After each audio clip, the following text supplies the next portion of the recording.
गोविंद जय जय गोपाल जय जय, राधा रमण हरि गोविंद जय जय, राधा रमण हरि गोविंद जय जय, गोविंद जय जय हरि गोपाल जय जय। बोलिए गोविंद भगवान की जय, सद्गुरुदेव भगवान की जय, सच्चिदानंद भगवान की जय। आइए, आप सुन रहे हैं एकादश स्कंद के अंतर्गत उद्धव गीता। उद्धव गीता के माध्यम से बड़ा मार्मिक ज्ञान सुन रहे हैं, और ये ज्ञान अगर हमारे हृदय में बैठ जाए तो हमें और किसी साधन की आवश्यकता नहीं पड़ेगी। और आप, मेरा दृढ़ निश्चय ये है कि अगर सुनेंगे और बार बार सुनेंगे तो कुछ ना कुछ तो जरूर बैठेगी बात। और तो आइए, आज हम 20वें अध्याय में प्रवेश करते हैं।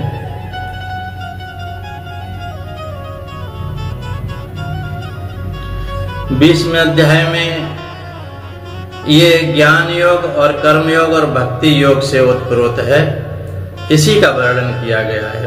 उद्धव जी ने कहा, कमलनयन श्री कृष्ण आप सर्वशक्तिमान हैं, आपकी आज्ञा ही वेद है, उसमें जो कुछ भी कर्मों को करने की विधि है और वह कुछ करने का निषेध भी है, यह विधि निषेध कर्मों के गुण और दोष की परीक्षा करके ही तो होता है।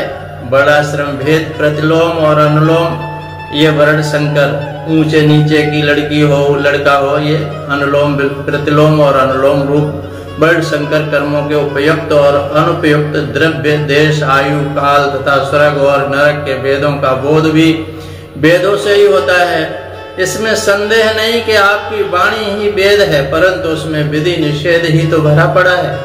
यदि उसमें गुण और दोष में भेद करने वाली दृष्टि न हो तो वह प्राणियों को कल्याण करने में समर्थ ही कैसे हो सकती है। सर्वशक्तिमान परमेश्वर, आपकी वाणी वेद ही पितर, देवता और मनुष्यों के लिए श्रेष्ठ मार्गदर्शन का काम करती है, क्योंकि उसी के द्वारा स्वर्ग मोक्ष आदि अदृष्ट वस्तुओं को बोध होता है।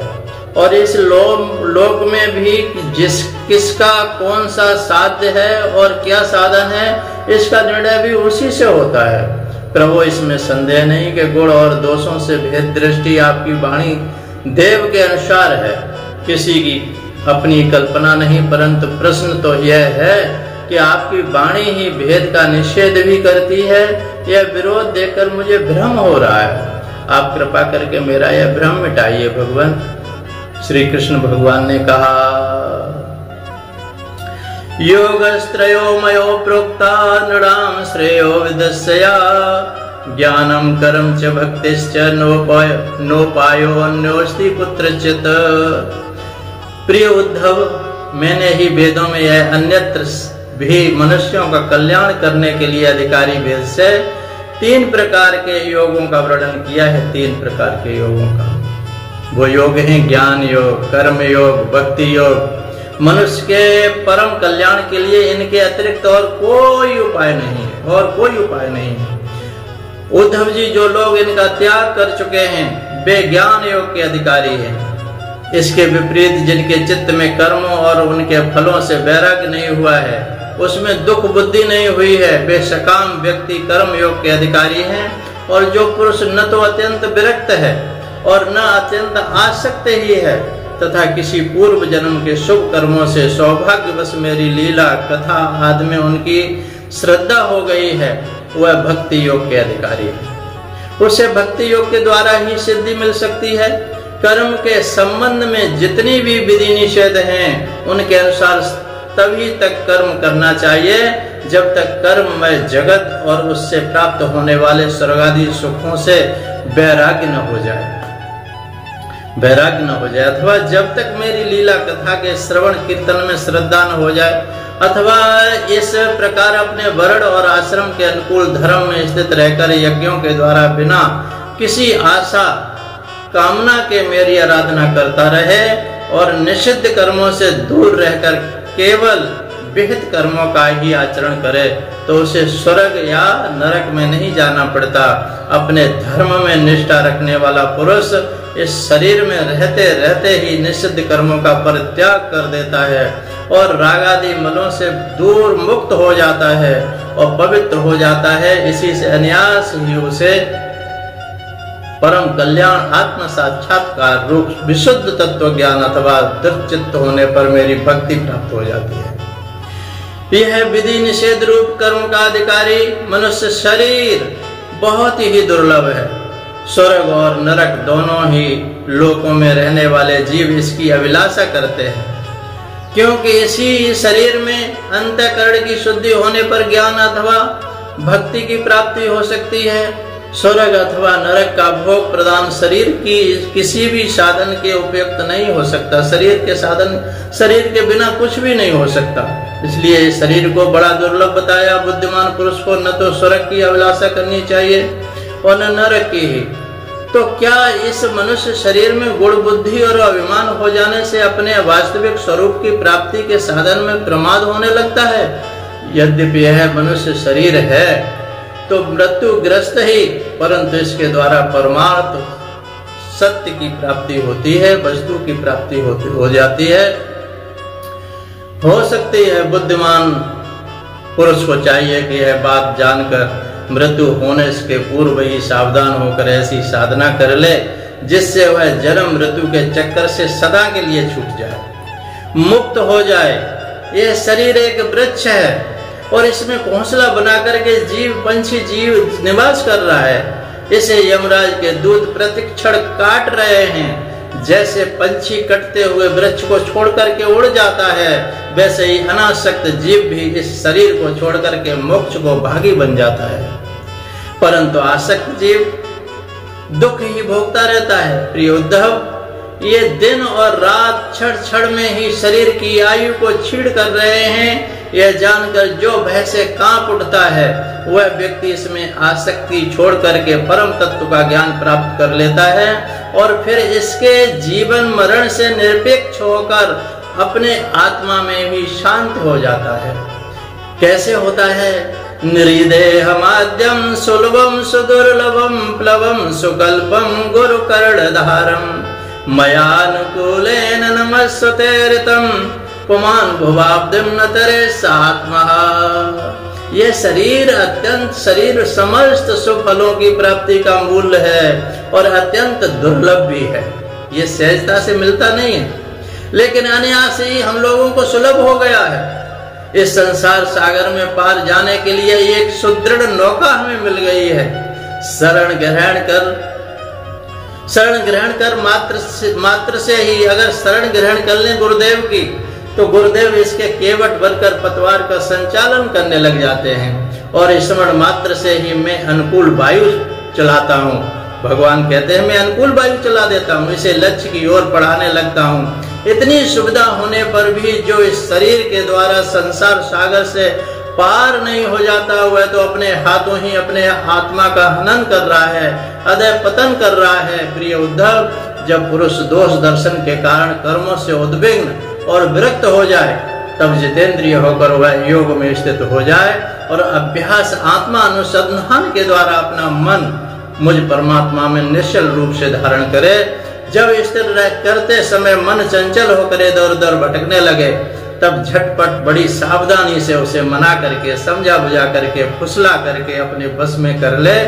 इंद्रियों और प्राणों की अपने बस में रखे और मन को एक क्षण के लिए भी स्वतंत्र न छोड़े, किसी साधन में लगा के रखे। उसकी एक एक चाल, एक एक हरकत को देखता रहे। इस प्रकार सत्व संपन्न बुद्धि के द्वारा धीरे धीरे मन को अपने बस में कर लेना ही चाहिए। जैसे सवार घोड़ों को अपने बस में करते समय उसे अपनी मनोभाव की पहचान कराना चाहता है, अपनी इच्छा के अनुसार उसे चलाना चाहता है और बार बार फुसला कर उसे अपने बस में कर लेता है। वैसे ही मन को फुसला करके, उसे मीठी मीठी बातें सुना करके बस में कर लेना ही परम योग है। सांख्य शास्त्र में प्रकृति से लेकर शरीर पर्यंत सृष्टि का जो क्रम बतलाया गया है उसके अनुसार सृष्टि चिंतन करना चाहिए। जिस क्रम से शरीर आदि का प्रकृति में लय बताया गया है उस प्रकार लय चिंतन करना चाहिए। यह क्रम तब तक जारी रखना चाहिए जब तक मन शांत स्थिर न हो जाए। जो पुरुष संसार से विरक्त हो गया है और जिसे संसार के पदार्थों में दुख बुद्धि हो गई है, वह अपने गुरुजनों के उपदेश को भली भांति समझकर बार बार अपने स्वरूप में ही चिंतन में संलग्न रहता है। इस अभ्यास से बहुत शीघ्र ही उसका मन अपनी वह चंचलता जो अनात्मा शरीर आदि में आत्मबुद्धि करने से हुई है छोड़ देता है। यम नियम आसन प्राणायाम प्रत्याहार धारणा ध्यान समाधि आदि योग मार्गों से वस्तु तत्व का निरीक्षण परीक्षण करने वाली आत्मविद्या से तथा मेरी प्रतिमा की उपासना से अर्थात कर्म योग ज्ञान योग और भक्ति योग से मन परमात्मा का चिंतन करने लगता है और कोई उपाय ही नहीं है। उद्धव जी, वैसे तो योगी कभी कोई निंदित कर्म करता ही नहीं, परंतु यदि कभी उससे प्रमादवश कोई अपराध बन भी जाता है तो योग के द्वारा उस पाप को जला डाले योग के द्वारा अपने ज्ञान के द्वारा, और कृष्ण चारनारायण आदि दूसरे प्रायश्चित कभी न करे। अपने अपने अधिकार में जो निष्ठा है वही गुण कहा गया है। इस गुण दोष और विधि निषेध के विधान से यह तात्पर्य निकलता है कि किसी प्रकार विषयाशक्ति का परित्याग हो जाए, क्योंकि कर्म तो जन्म से ही अशुद्ध हैं, अनर्थ के मूल हैं। शास्त्र का तात्पर्य उनका नियंत्रण नियम ही है।